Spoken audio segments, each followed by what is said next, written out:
stay wire here. Will That'd do. be all right? Will do. All right. All right, if we're ready, we'll go ahead and call the meeting to order. We'll go into item number 1, the Home Rule Advisory Group membership. Well, as the chair of Home Rule Advisory Group, I'd like to thank Supervisor Nelson and Kuehl for the appointments and move this item. Second, I'll second it. Very good, we have a motion and a second. Can we go ahead and call the roll? Dr. Liu, Aye. Supervisor Kuehl, Aye. Councilmember Mitchell, Aye. Supervisor Nelson is not available, and Councilmember Benoit. Aye. All right, we'll go right into item number 2. And the summary of proposed rule 1401. Go ahead.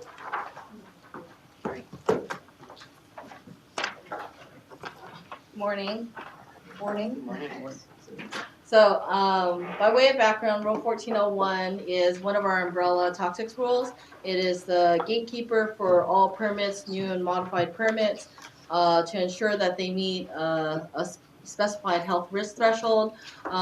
In 2015, 1401 was amended to incorporate the 2015 OEHA guidance. The OEHA guidance is, we've discussed a number of times, that the estimated health risk, the increase would be about 2.3 times greater, even when there's no increase in emissions. So at that hearing in 2015, there was a decision that we would exclude spray booths and gasoline dispensing facilities. For spray booths, we had found that there was a potential for impacts. We needed to do a deeper dive in terms of looking at the spray booth data and the potential impacts. And then for gasoline dispensing facilities, we had just received a speciation profile from CARB, looking at the various toxics that are associated with gasoline, and so we needed to analyze that. So today we're returning back to stationary, and then we're scheduled to go to the board in September to remove these exemptions or exclusions in 1401 to add these. And so today I'm going to be presenting what our findings are for those two source categories. So the proposed amendments, we have our own guidance document for risk assessments, and so there's 3 main elements that are being incorporated into the guidance. The 2015 OEHA guidelines, which will be reflected in the document, and then will be now applicable for spray booths and for gasoline dispensing facilities. And it also incorporates the proposed gasoline dispensing emission factors and speciation profiles, which I'll be discussing, and then updates the model that we use, which is AirMod, which is the EPA recommended model to use for air dispersion modeling, and then also updated meteorological data. And so all of this is wrapped in, and then as we did the analysis, we used all of this revised and updated information. We're also updating the list of toxic air contaminants that OEHA has updated through their process, and then so we'll also talk about those impacts too. So by way of background for the CARB gasoline dispensing emission factors, that in 2013 they had revised the gasoline dispensing emission factors. They were, the last update prior to that was in the 1990s. So there's 5 categories for gasoline dispensing, and there's we agree with 4 of the categories that CARB has. We have 1 exception for the refueling emission factor, and I'll delve into that as we go into the key issues. And then I have a couple additional slides based on the working group meeting we had yesterday that they had requested that we, explain in more depth to the committee on that particular issue. So staff has been discussing since 2013 the emission factor. We feel that we're on strong technical ground in regards to our recommendation for the refueling emission factor, and it's an issue in terms of vehicles are equipped many of the vehicles are equipped, but not all of them are equipped with what's called onboard refueling vapor recovery, and I'll get into that later. But we don't think that the onboard vapor recovery and the phase 2 vapor recovery, the nozzles, work in series, that you can only take emission reductions from one and not overlay those emission reductions. We believe that would be double counting. So CARB has agreed to revisit this issue, but there's no schedule specified. We feel that we can delay this, but it would be sort of an inevitable delay since there's no timeline in terms of when it would be addressed. And so I'll get into that a little more on the key issue. So in terms of assessing the potential impacts for this amendment, the two categories were spray booths and for gasoline dispensing facilities. So what we're looking for is that if we looked at past permits from 2009 to 2014 for gas stations, for new gas stations, we went all the way to 2016 to look at the data. And what we're looking for is that if there would be any new or additional pollution controls, if those sources were to be permitted with the 2015 OEHA guidance, with the emission factors, with the revised air mod, the whole thing all together. And so if these facilities are required to put on additional pollution controls, they have a number of choices. They can lower their throughput, they can, if it's a new facility, they can look at a different location, but the overall result of what we're finding is very minimal impacts. And so for spray booths, we looked from 2014 to 2015, so a 5-year period, there was 1,400 permits for spray booths. We took a random sampling of 327 permits, and based on that analysis, 87% of the spray booths we found there was no impact. There was no increase when we applied the revised OEHA guidance. For 12% of the spray booths that we did see that there could be a potential issue, but as we look closer at the permits, that more refined assumptions in terms of looking at the actual material usage compared to what their actual use, that they could take a lower limit and stay under 10 million, so they wouldn't need additional pollution controls. Or there's a number of material formulations that would eliminate the need for pollution controls. Also working with the manufacturers and getting more specific information from the SDS sheet on the percentage of the particular toxic air contaminant, which is primarily ethyl benzene, was another area where we can work with them through permitting to eliminate the need for them to put on pollution controls. We did find for 1% of the spray booths that were using a chromate-based primer that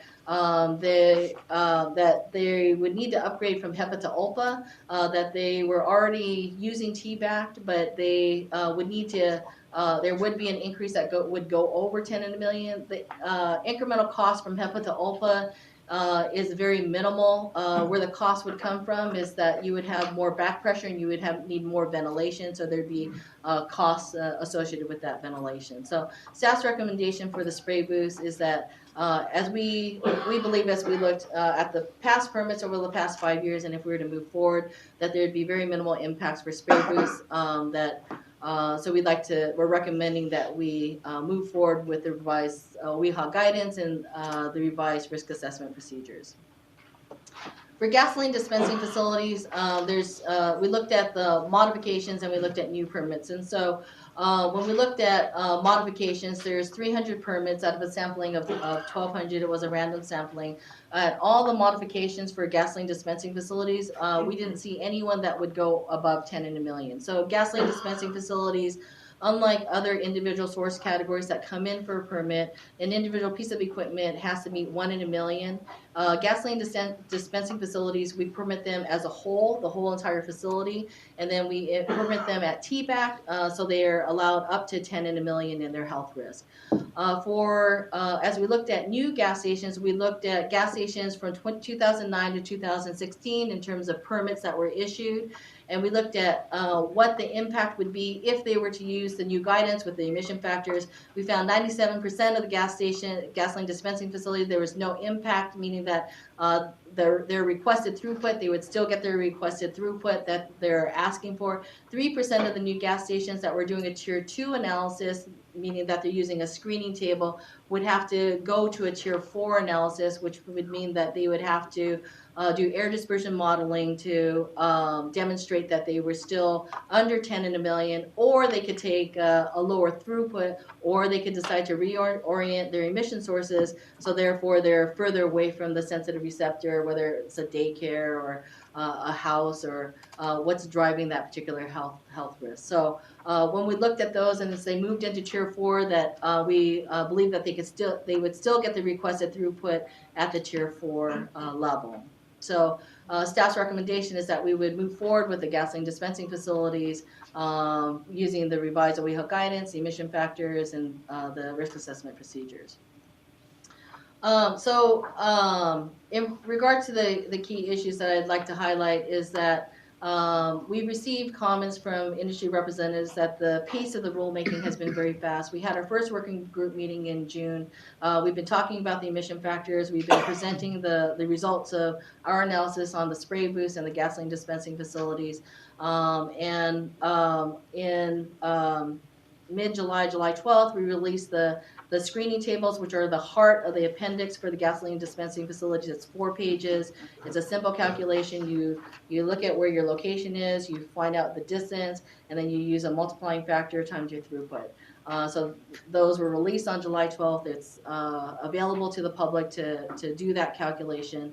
The main issue that we've been discussing is the issue on the refueling emission factor. And the refueling emission factor and the application of the control efficiency for vehicles that are equipped with the onboard refueling vapor recovery system. And so that's where I've added a couple slides just to delve into that a little more. So currently, gas stations are required to have stage 2 enhanced vapor recovery systems, and that's basically the boot that's on the nozzle. And so there's in these vapor recovery systems, there's an assist to pull the vapors from the gas tank as it's refueling into the storage tank. And so the percentage control that's assumed for stage 2 enhanced vapor recovery is 95%. And so this is just to show you the enhanced vapor recovery system. This is just showing the onboard refueling vapor recovery system. This is the other type of technology. And so cars are equipped, not all the cars, but newer cars are equipped with onboard ORVR canister. And so as the gasoline nozzle is placed in, there's actually a valve, and I'll show you a video how this works. So the vapors can't go back into the gas tank, and they're directed towards the ORVR canister. So our main issue is that the phase 2 vapor recovery and the ORVR, they're not in series. You can't say you have phase 2 and take an additional 95%. It's either going to go to the tank, the storage tank, or it's going to go to the ORVR. And so I want to show you a video, and in the video it talks about how there's a valve in that they place in the fill pipe in the vehicle that prevents the vapors going back to through the hose into the tank. So this is like sort of the heart of the discussion. This is not about emissions testing. This is about a disagreement on the application of the emission factor, and this is the heart of the discussion on the refueling. So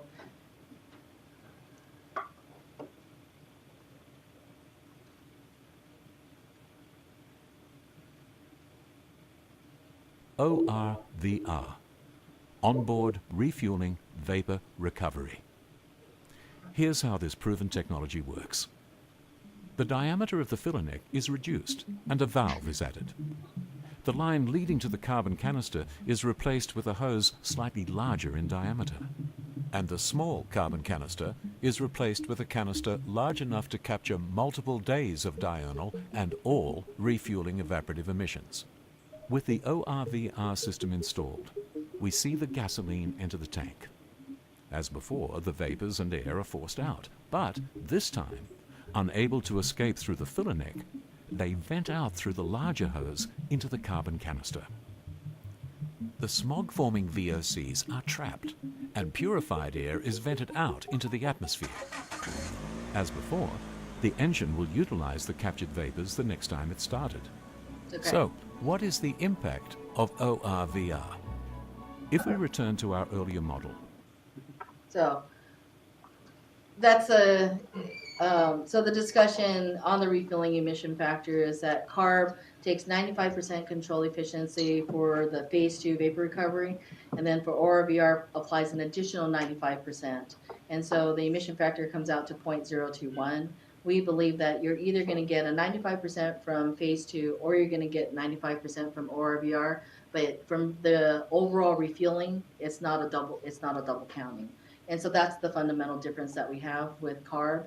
It's not about, emissions testing. It's fundamentally how you apply the emission factor. We're not disputing the 95%. We do believe that and CARB believes that there may be more than the 95%, but there's no test to demonstrate that at this point. But we feel absolutely confident that it's not 0.021. If we were to go with a 0.021, what we would be giving up in terms of permitting of gasoline dispensing facilities in the future, and you look at if they were to ask for the same throughput, and if we find out that what that health risk, it's actually a 50% increase in health risk. So something that's permitted at 10 in a million, we're really permitting them at 15 in a million. And so I think that's our concern. We want to hold the line. We're really talking about, when we talk about this cancer risk, many times we're talking about residents, sensitive receptors that are the ones that are going to bear the burden of that particular health risk. So that's staff's recommendation in regards to the refueling. We've discussed this in the working group. We've discussed this issue, where our discrepancy is on the refueling emission factor. So just in closing, Can I answer? yes. I mean, surely CARB doesn't get a benefit from counting it twice. So if they were sitting at this table, what would they be saying back to us? I think that they would be saying that they don't disagree with us, but they don't have the test data to substantiate that it would be, Different. Yeah, different at this point. So they want to revisit this issue, but it's not in their highest priority to come back to it. Prior to 2013, the previous version of the guidance in terms of the emission factors was in the 1990s, and so it could be a while that we have to wait. And there's nothing for our agency to preclude us from using a different emission factor. We feel very strong technically that this is the appropriate application. We've teed up this discussion with CARB. When they put out their guidance document, it wasn't through the same type of public process that we go through in the development of our rules and things like that. So it's the process is very different. Sorry, Susan, can you mention, we analyzed whether we used CARB's approach or our approach, how many potential new facilities that would actually affect? So I think it's important to clarify, this is for new facilities. this is for new. Only Not new existing facilities, but when we facilities. look back in time to see if we used the approach that we're proposing versus the approach using CARB's assumption, there was a very, very, very small number of facilities that would make a permitting difference for, Thought maybe it a was handful. around less than 5. And there's no penalty for using our own emission factor. No. So this really is about providing notice and relief to those facilities around the high number of dispensers. Who are the sensitive receptors? Is it the person filling the tank, or is it No, nearby? it's a nearby nearby receptors, residential? yeah, And residential, apartment school buildings, worker, yeah. homes, Okay. schools. So I know we've had this Senior discussion center. before, the Costco versus the little guy. Yes. That's right. This You're is right. this- Light gauge. It's a Costco. This is the That's a Costco. good example. Yes. And then we were talking about sort of rearranging it. At least at the Costco's by my home, the central fueling station is actually located sort of centrally on the property. But I know that there are others where they're closer toward a corner. And so what we're saying is, if you go through and you do the assessment, you may have to move from being right on a corner to being somewhere centrally located so that you're not as near to a receptor. And so again, it's only to the new ones, so the old ones are grandfathered in. So we're helping those populations where we can. So I also, just to reiterate that there are industry representatives, and I think you'll probably hear today that they feel that the pace of the rulemaking and that this information, it hasn't been available. And in response to that is that it really boils down to the screening tables, which we will release on July 12th. The hearing is on September 1st. It's a very simple calculation, and if they want to recalculate to see for a new gas station. The other comment that we received was that Well, if you have ORVR, be careful what you're recommending. If your belief is that ORVR is 95%, you're not going to get this other benefit from phase 2. No, we believe that you still get a benefit from phase 2. It's just not a double counting. Phase 2, there are benefits in spillage, dripping, and other aspects of the phase 2, the vapor recovery nozzle, but it's not a duplicate of a 95 and then an additional 95%. Here's where I'm just having trouble with. I understand you're saying CARB doesn't have new data that says this, that it's a couple decades old now. But we're doing it formula-based, according to what I've heard, right? We don't have data either per se. We're extrapolating based on a formula. Well, where we differ is we're looking at the technology, at the ORVR, and understanding how phase 2 works, understanding how ORVR, that there's no way that the two will overlap. But I think there's a difference. So when CARB first came out with it, you didn't have the onboard vapor recovery systems, you just had at the nozzle. And so the nozzle efficiency in terms of the capture is what they're looking at. Now they're also saying that with the new technology, that there is perhaps a chance to go back and to revisit that overall effectiveness. Our concern is we don't know when that would happen.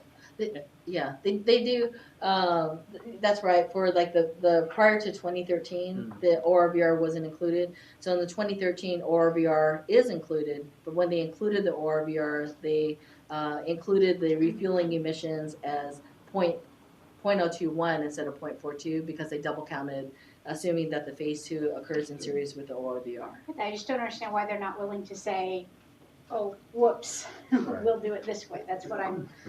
I don't think they're not willing to say that. I think they're just saying, we've got a lot of other things on our table right now. And we're not sure when we're going to get to that, but we hear you. Thank you very much. We'll get to it. And we're saying we can get to it right now. I think what Supervisor's saying is, it seems like it's a simple calculation. They don't have to go into laboratories and test things, do they? Or do they? No, I mean, in terms of, looking at it just as we're looking at it, look at the technology.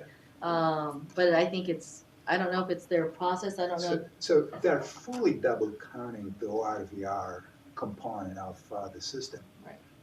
Hypothetically speaking, there'll still be some benefit in using the ORVR beyond the phase 2. Nobody knows what that is. Right. So to determine that, they'll probably need to do some testing. But until that happens, our viewpoint is, let's keep those two separate. Let's do our thing. Right. And What we do know for sure, just by looking at it, is the exhaust doesn't go through one system and then also go through the other system. And their approach assumes that happens, essentially. That's why in the video, I don't know if you recall, but in the ORVR and the fill pipe, it explained that they put a valve in there so the vapors can't go back through when you're refueling. So it's like that's why I wanted to show that particular video. It's like there is a mechanism, a physical mechanism, so the vapors don't go back through to the underground storage tank. But there's a couple of things that we can do, Supervisor. One is we can reach out directly to ARB, staff to staff, and see if we can get some kind of correspondence or commitment. Fortunately, we have representation on the board itself, and I think that a simple query from their board members. But who is the staff person that works on this? George Lewis. George Lou. George Lou, okay. We'll put in the query and get that to the board. Do we think we'll have that response before the set hearing, or should we give ourselves another month? Hearing's been set. Yeah, the set was July 7th Board- because we're We starting can in always August. have an August board meeting. So it's heard on September Right, so we're in 1st. September. Yeah, but we can Okay. always pull it before then if we don't have that. Yeah, we have time. So that concludes my presentation. Okay. Do we have any, are we ready to take public comment on this, or does anyone else, any of the board members have any other questions? I think so. Do we have public comment? Yes, come on up. Introduce yourself, and then you have 3 minutes. Mike McDonald with Pillsbury, and we've been involved in the working group meetings. The first thing I'd like to say, I'd like to commend Susan and her staff for, I think, what's been a long overdue update of the emissions factors and adopting nearly all, but not all, of CARB's 2013 statewide emissions factors. And I think, hopefully we all appreciate that these are the key to translating actual throughput at gas stations to estimated emissions. We all have a shared interest in accurate emissions calculations, in having an accurate inventory. They have implications beyond just permitting gas stations. In the 2016 AQMP at this district, the district in part accounted for emissions reductions from gasoline dispensing facilities using the 2013 CARB emissions factors. So we applaud that effort. Where we have a dispute, obviously, is in the last factor, in the refueling emission factor. And, in the discussions we've had at the working group meetings, we believe that even that refueling factor, which applies to the most advanced cars and the most advanced phase 1, phase 2 gas pumps, is critical, because that's a huge amount of emissions from gasoline dispensing facilities. We do take issue in some ways with the allegation that there's no data behind this. Actually, we have commented in the working group meetings that there is 2008 data from CARB suggesting, in fact, that use of RVR and phase 2 together does give you an incremental benefit to just using one or the other. In fact, in those 2008 data, it's an order of magnitude better. And we believe that data should weigh more than just the beliefs of staff, no matter how confidently held, no matter how strongly held. We believe that the data should be looked at. So we do understand that there is this 2008 source data. We would encourage the staff to look at it. We think it's notable that despite several years of discussion between the district and CARB decided to go with this factor.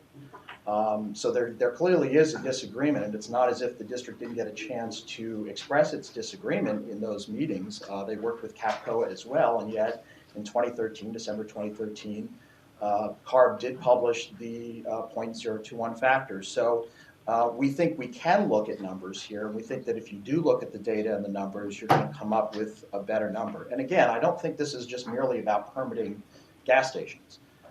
We all have an interest in accurate emissions counting, accurate emissions estimates here. And if we're overcounting, if we're double counting emissions, which we believe this is a double counting and not accounting for both emissions controls, that has an impact on all of us. It goes all the way to the AQMP. If we are overcounting emissions from the gasoline dispensing facility sector, that limits our ability to do things in other sectors. It overcounts emissions from that sector, and it doesn't give credit to ORVR and phase 2 working together. And I think it's a troublesome position for this district to take, that effectively phase 2 means nothing if you have an ORVR car. I mean, this was a position that CARB flatly disagreed with when EPA tried to convince the states through the whole process that phase 2 didn't matter anymore and phase 2 should be rolled back. We disagree with that. We hope this district disagrees with it. And we just believe that data should govern the day here rather than the strongly held beliefs of staff. That's it. Thank you. Thank you for your comments. Does staff want to respond? Or? We have another comment. Do you want to hear Okay. response, or do you want to go hear all the comment and I then want to hear response? response because I really don't understand how you can double count the same amount of vapor. So, you want to talk about I the mean, 2008, Dan? Yeah, I Okay. can help the 2008, I'll of course, Yeah. thank you, Dan. the 2008 data that's referred to is a test at a rental yard, which only has ORVR equipment. And what they use is a conventional nozzle, meaning there's no phase 2 with it.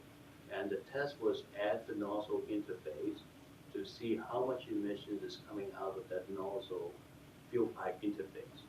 And the number came out to be 0.043 for summer fuel and 0.094 for winter fuel of the total amount of vapor coming out back out of the fuel line.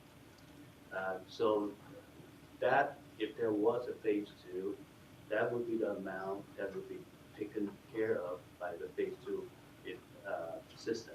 But at that point, there isn't a phase 2. So this shows how much is coming from that end. but there's a bulk of the volume that's going through to the carbon canister and therefore release some residual carbon in the vapor phase out of the carbon canister that is not accounted.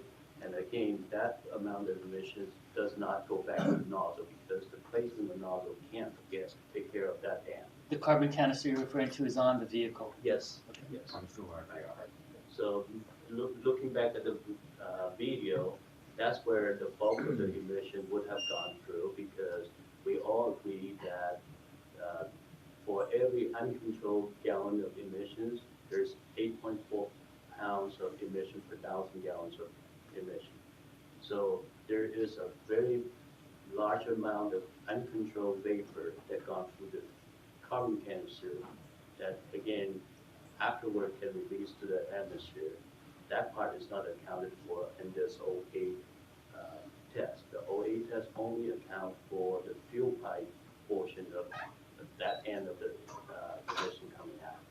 And at that point, it was not controlled. Here, if at best, what we can say is the 0.04 get 95% control, which gets to a much lower number, but that's only a small part of the total overall emission picture. So in regards to the comment for removing phase 2, I had responded to that before, that phase 2, there are benefits with phase 2 recovery with the nozzles for liquid retention, drips and spills. So we would still be very supportive to, even with vehicles with ORVR, that you want to keep the vapor recovery nozzles on there. So. And that's consistent with what you had just said with regards to both the state's position with regards to EPA saying you don't need the phase 2. Yeah, and we've now had 2 or 3 meetings now where we've kind of gone through this argument back and forth. And obviously I'm not a scientist, I don't have science to provide you here, but I do have the data from 2008 from CARB. We have looked at that data. We do believe that it supports that there is an added benefit to having ORVR and phase 2, even in refueling. And I understand that phase 2 has a non-refueling benefit as well. It's not really what we're talking about. But we don't disagree with that. Yeah. Well, if we can agree that there is a serial benefit, I think where we disagree is that we believe there is a serial benefit to both controls, and the district disagrees. So if there is a serial benefit, if there's an agreement on that, then we believe A, it should be recognized in the factors, and B, ultimately, staff should incorporate that data into the staff report. I mean, as of yet, we don't really have any data. What we have is repeated statements that staff believes it, confidently believes it, strongly believes it, but we don't have any data. And we would just encourage staff to include that data in the staff report. So 100 years ago when I was in graduate school, I had a professor who would always say, that's an empirical question. Almost everything, because almost everything is an empirical question. This, to me, sounds like an empirical question that we actually could perhaps invest in, and maybe with industry share like we did with the truck trip data. Do a study. I mean, for the longer term, maybe we set the rule and we do a study, we come back and we adjust the rule based off the results. We could measure this if we had a controlled environment, and right, couldn't we? It's a little complicated because the way you kind of take these types of emissions is do a shed test, like EPA does this, right? Yeah. So the problem with that is it also includes evaporative emissions. You'd have to control for a bunch of other things. The point is, yeah, it could be tested empirically. I'm an engineer, I understand that. I'm also a scientist. So from a fundamental nature, there's vapor in a tank. There's 2 possible ways the vapor can get out of the tank. Mm-hmm. What the 2008 test shows is that most of the vapor goes through the onboard system, right? And there may be some. And maybe some comes out the tank. Even if it came out 50-50, the control efficiency at either exit point is 95%. 95%, you said? 95%. Yeah, and I think that too is testable. Yeah, it's right? true. Because we don't really know. Yeah. Right. I agree, and the only thing that we've said, and Susan's heard us say this before, is it's true what you say, but the 5%, so it's only 95%, it's not 100% efficient on the ORVR. The 5% of gases that don't go into the canister have to go somewhere. And our point is they go back into the tank. Now, they can either stay in the tank, right? The 5% is it doesn't just go to atmosphere from ORVR. Our point is it goes back. When we believe that's what the data from CARB shows. but it may be vented too. Right, and my point is we can go round and around Well, and talk about the science, but I agree. I've filled up a gas tank before, and I know that I smell even with, Yeah, exactly. you know, They go back. to phase the tank, two. They go back to the pipe. Yeah, I mean, there are some, The captured vapors go back in the system. right. But the 95% control efficient means that 5%. Well, I'd love to escapes. know if it's 95% control efficient with, Maybe it's with an 97. old filter and a new filter, and, Right, you know, you that's- test the that could be variables. tested. The reason believe why in we want to research. be very careful with this is whatever that delta is, however how small it is, when you multiply with 3,000 stations, 3,500 stations across the board, it translates to a pretty sizable number. Agreed. And we agree with you, on the AQMP impacts, but what we know also from the AQMP is when we look at the ambient air measurements, we have X number of tons that we cannot identify. We know that they are out there, but we are not able to identify the sources. The gas stations leak, and we know that, so it can be part of the answer, not all the answer. Well, But it's one of the reasons why we want to be, from the agency's standpoint, a little bit conservative on And this is a toxics rule, so we're talking about kids breathing benzene, so let's figure it out. I mean, let's try to get it right. It's worth investing in the study to try to figure out Agreed. whether we're overestimating or underestimating kids' exposures. And look, if we're right, and it turns out that emissions are far lower than even what the district is proposing in these factors, I think it's in everybody's interest and the districts to know that emissions are actually lower than you're anticipating. It only makes things easier from a QMP standpoint. But if we're wrong, and we use the .021, then we'll be permitting gas stations at 15 and a million. True, so let's get it right. Yeah, Right. So let's get it right. Let's do what we can for now, and then do the And research. retest. And yeah, do the research and rewrite the rule if we have to. How long does the research take? Well, we'd have to talk. Okay. Probably at least a year to get it all together. So And does from it their have to- vantage point, does it's it a have to low be done in priority item Carr's for lab? them. We don't have the capability for this, right? It has to be No, done in we Carr's don't. lab. Yes. Yeah. I think the good news is the factors, as Susan's pointed out, and we agree, the factors themselves are not something that requires board action. And the factors can be determined by staff here. It doesn't appear in a rule, that's strictly by your own procedures. So, you have the capability of applying interim factors and then getting the factors right and revising them fully later. But it doesn't require board action, the factors. Well, when it comes to toxics, I'd rather be precautionary in my approach. All right, let's go ahead and go on to the next commenter. Thank you for your comments.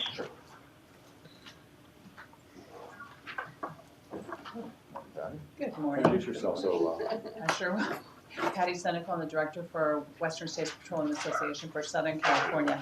So I will not repeat, but I just want to point out that this is for new and modified, and that's why we're interested in getting this right, because of the modified piece for permits. So it's not just a handful for now, it does have future implications. So we've already talked about this refueling piece. What is important to us and why we think a 2-month delay would be appropriate is, again, to have, as the executive officers pointed out, maybe you can reach out to CARB, see if there's anything you guys can get moving. But what is really concerning is the pace of the rule and the lack of this analysis for this engineering dispute. So we would like to see more analysis on where this dispute is, so we can opine. Maybe, we have a lot of technical folks also. So that's really the key. And so I just want to point out the timeline on this is of concern. So when we talk about the technical documents critical for stakeholders, all the stakeholders to look at this, we received the first set on Saturday night at 9 o'clock on July 15th. That was last week. And so again, and this is after the hearing was set. This is after the first 2 working groups, and this is after the public workshop, and then 4 days before today. So again, it's just the pace of the stuff coming out so late, and then again, we're having a lot of discussion today. So at this point, what we're waiting on, again, is this engineering analysis, the dispute between the 2 agencies, and also the revised risk assessment. Procedure 8.1 has not been released. We're hearing that won't come out until August, and again, we've already passed that hearing. And so also, we're concerned, we have a summer break coming up, so the district and I assume a lot of the staff, will be vacationing in August. And so, We don't again, vacation. we do, yeah, that's great. I hope you get a vacation. We go full We've all been force. working hard. They just use Oh. August to catch up on what happens in the other early months. Okay. So he just canceled your vacation? No, okay. And the other thing that's missing is the EA. And we had a public notice that came out on July 12th saying the environmental assessment, we still haven't received that as well.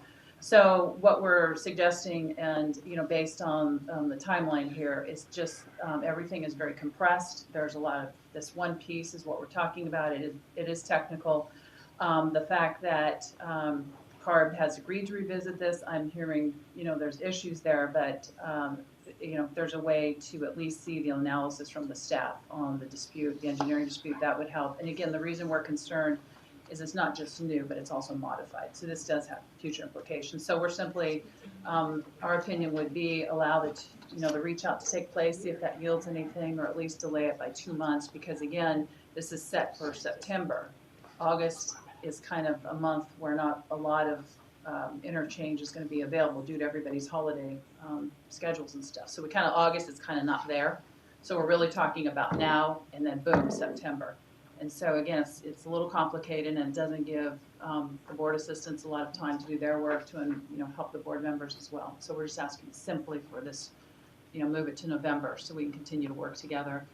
We appreciate the staff being really responsive, quick to meet, always takes our phone calls. But again, we're, as Mike stated, we have this one area that we'd really like to delve into is the analysis.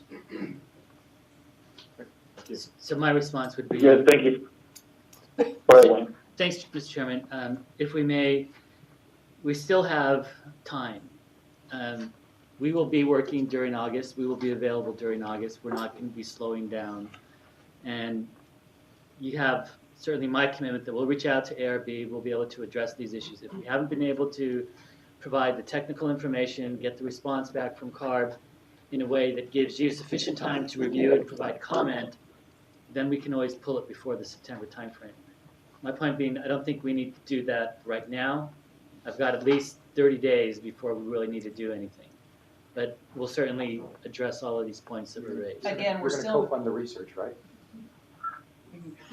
We're open to talking, but I think again, the risk assessment's not coming out until mid-August. So again, that's 2 weeks before your board hearing. The heart of it is the 4 pages of the screening tables.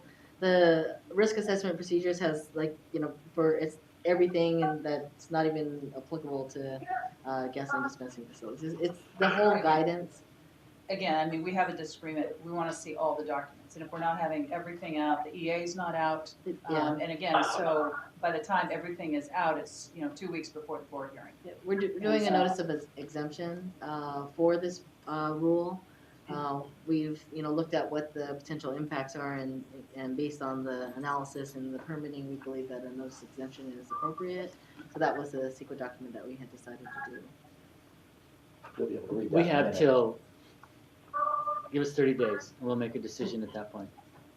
But it may not be November, it even could be October, it sounds like, if. We're just depending on what- suggesting it shouldn't be September because again, we still have a lot of analysis that we'd like to do to be informed, only because this, it has implications. It's not just 5 for now, it's, modified permits. So we're just saying we need, an additional month would be helpful, move it to October. That gives, you guys time to talk to CARB to see if there's anything, if you want this analysis to take place, we can I have don't that think it's going to happen conversation. before we. Well, do no, the but I mean, at rule. least we can see what we can. We can make some headway on it. When we looked at the application of the emission factors and 2020 how guidance, everything on the modification of the permits, there was none that were over 10 million. Tell you what, we hear you. Thank you for your comments. Thank you. From my perspective, we have 30 days before we have to make a decision.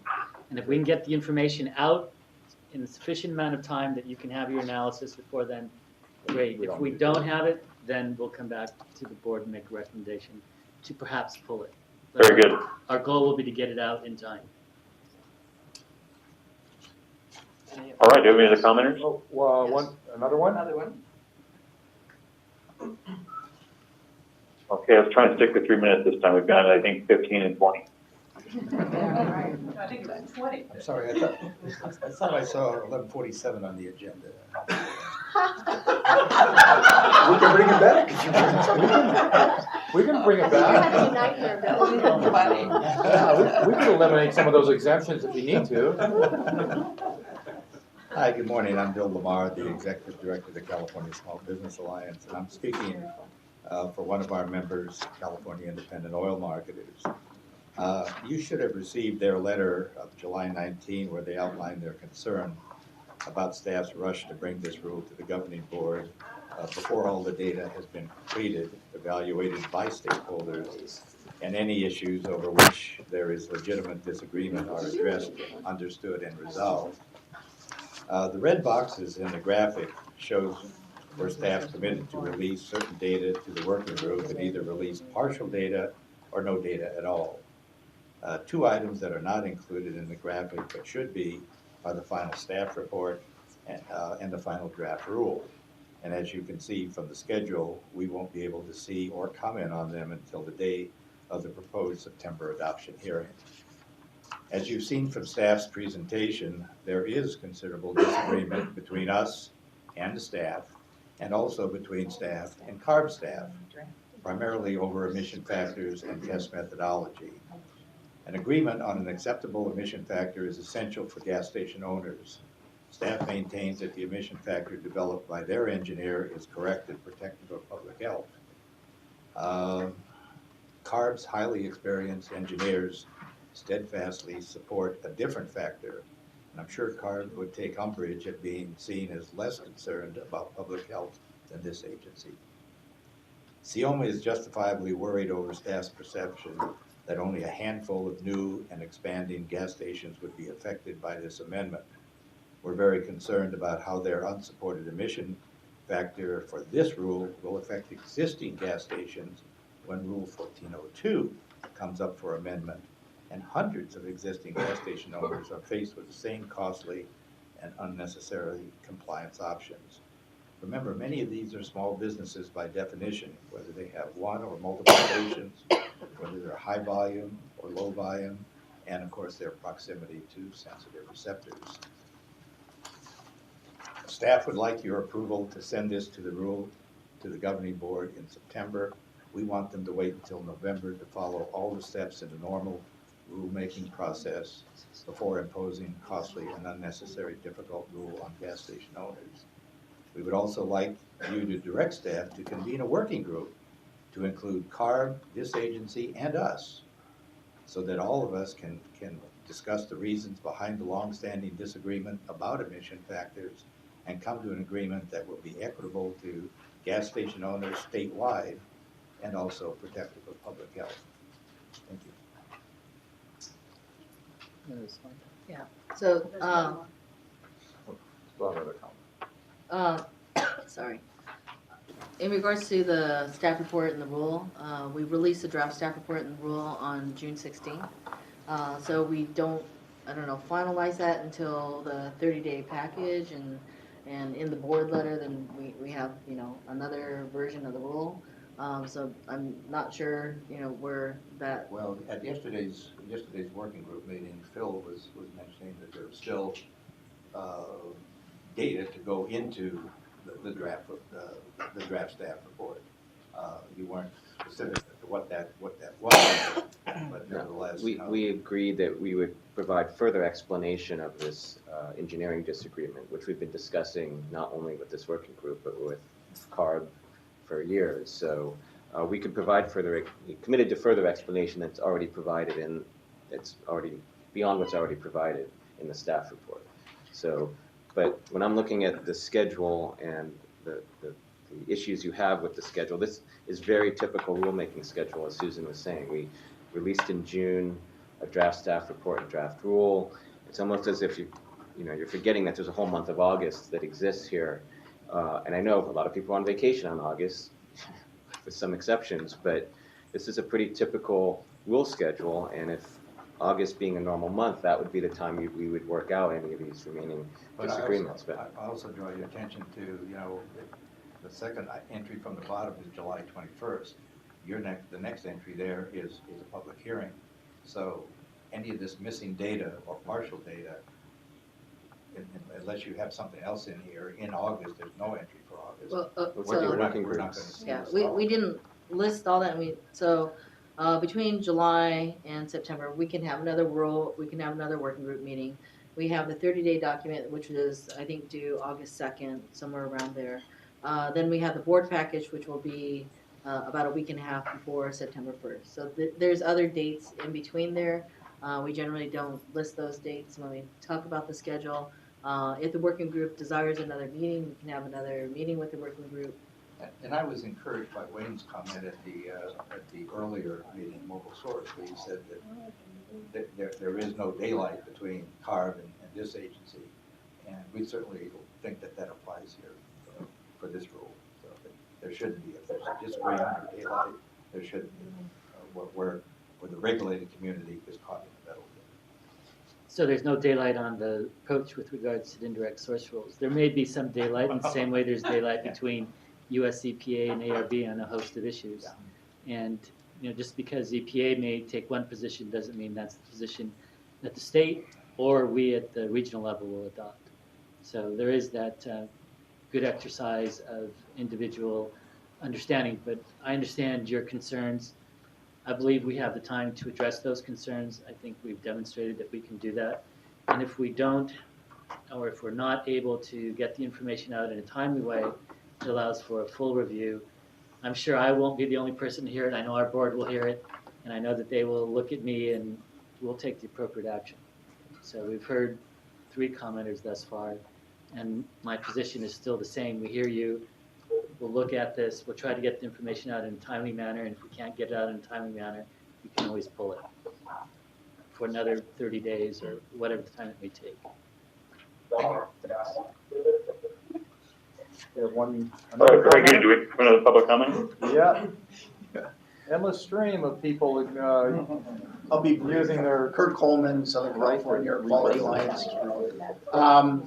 I mainly agree with the comments that have been made up to now about the concern that there's a difference between CARB and the district on this in a matter that is mainly within CARB's purview. That is the vapor recovery system statewide. And it is a statewide issue. While it is of concern to us here at the district because of the staff's view on this, it potentially affects vapor recovery, the effectiveness of vapor recovery systems and the assumptions that underlie that throughout the state. So I agree with you, Dr. Liu. This is something that the district and CARB really need to get on top of and get to the bottom of and resolve. And because it's a matter of statewide concern, I would hope that we could get CARB to move it up a little higher on their agenda in terms of trying to address this problem.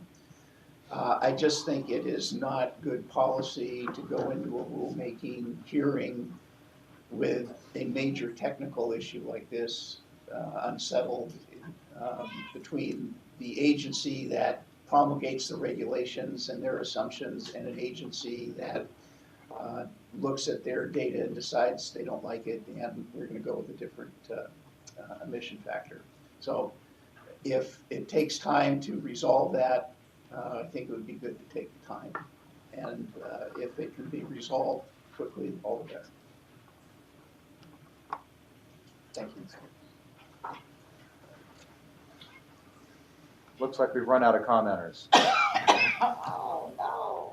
Sorry to hear that. All right, any other board member comments?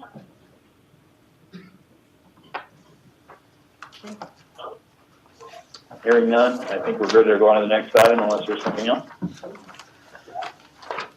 All right, on to update on proposed rules 1304.2. Tracy? Thank you, Mr. Chair. As long as a presentation. Yes, thank goodness I'm not talking about 1147.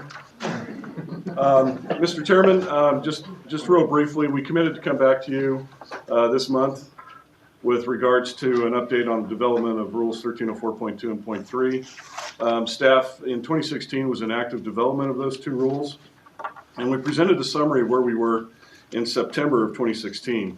In October, if you'll recall, at the Riverside board meeting, during public comment, questions were raised that really kind of got down to whether or not these rules were actually needed. So we had direction from the governing board at that time to return in January, which we did.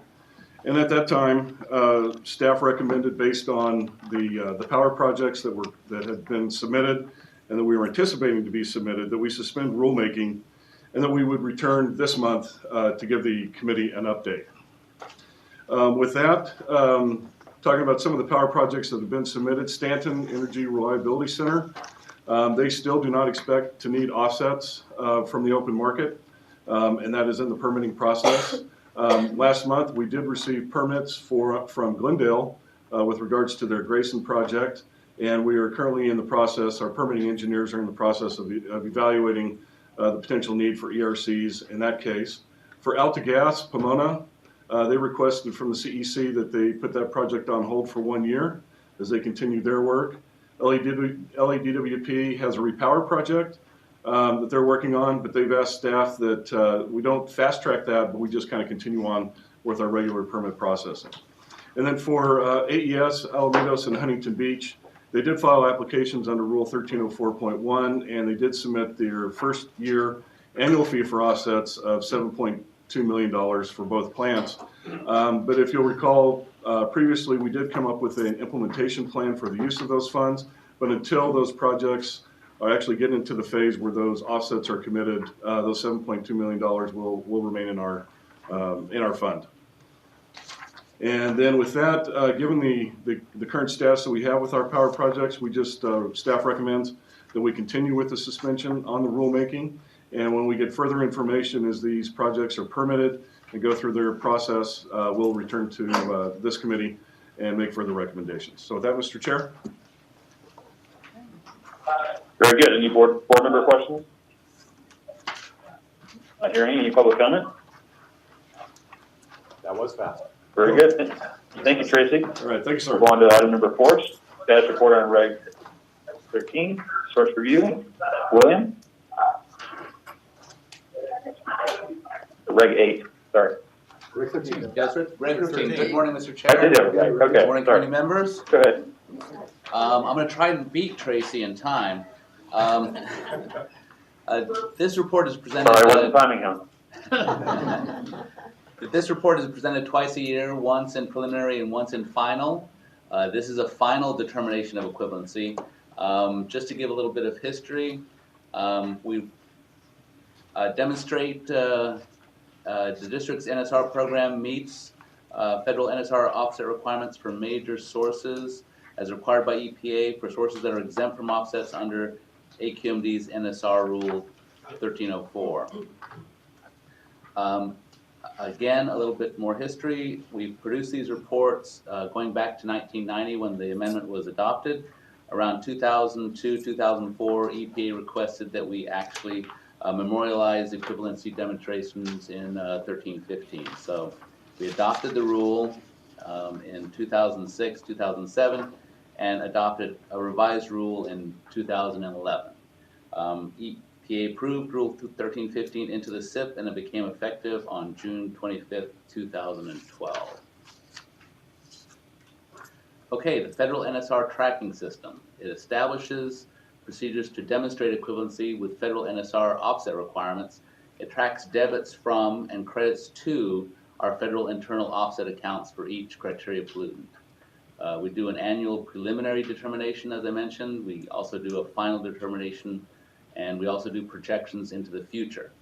One of the other requirements is that we meet CEQA by calculating and recording the cumulative net emission increase, and that must remain below 1315G thresholds. Next slide. This is how we're doing. This is the final determination of equivalency for calendar year 2015. As long as that bottom column remains positive, that means that we are at least in equivalency with federal NSR rules. Next slide. This is the cumulative net emission increases. As long as we're below the Table B thresholds, we're good. And so this table shows that we are in fact meeting that CEQA requirement. Okay, the next slide is the projections. These are projections that kind of are conservative because we just take debits. We don't include credits into this projection. And these also, as long as they're positive, that means we're at least in equivalency, and these are all positive, showing increasing amounts. And then for the next slide is 2016, 2017. Again, shows that we are remaining positive. The next slide is a basic graph of how we're doing over time. It shows that we are doing well for VOC. We're maintaining for all the other criteria pollutants. And the conclusions show that the final determination of equivalency means that we're in at least equivalency with NSR. I like to say that we're doing better than NSR, federal NSR, because our accounts are so very positive. We also project that we'll be in continued compliance with at least being equivalent to federal NSR. And we're meeting that CEQA requirement that we don't have cumulative increases of new permits that go beyond what CEQA had predicted. Our next preliminary determination is going to be in February of 2018 for calendar year 2016. And this report is going to the full board in September. And this concludes my presentation. Very good. Any board member questions? Not hearing any. Public comment? All right, very good. I don't know. I think Tracy still beat you. Next time for sure. All right, we're on to the written reports that are attached. Any board member questions on any of those? Not hearing any. Any board member other business? Not hearing any. Any public comment? For items not on the agenda? No public comment. No? All right. And our next meeting will be September 15th, and I'm going to get back into the Steve Summer Issue Seminar here in Tahoe, and try and get back to what I missed out more of the water issues today, but it's been a very good issues seminar up here, and Joe was up here earlier in the week, and very young my board members. It's a great group to come up and talk to and hear a lot of good information. I'll get back to that. You guys have a great weekend. Nice travels. Thank you. Safe travels. Yeah. Fire. Yeah.